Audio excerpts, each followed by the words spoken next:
বলি শুনুন, আপনার সঙ্গে তর্ক করে কোনো লাভ নেই। আমার টুকটুকি বৌদির বাড়িতে যেতে হবে, তার বডি ম্যাসাজ করতে। চলে যাচ্ছি। বলছিলাম ম্যাডাম, আপনি বিউটিশিয়ান, আপনি মানুষের উপকার করেন। কয়েকদিন পরে আমার কানটা খুব কটকট করছে, পরিষ্কার করে দেবেন? কত মূল্য দিতে হবে বল, আমি এখনই দিয়ে দিচ্ছি। আরে মূল্য লাগবে না, তাড়াতাড়ি চলুন।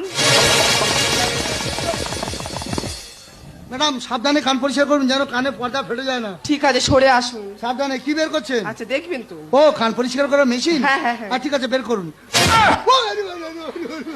ও সবরাজ, ও এ তো নারকেল কুড়ুনি, ও সবরাজ।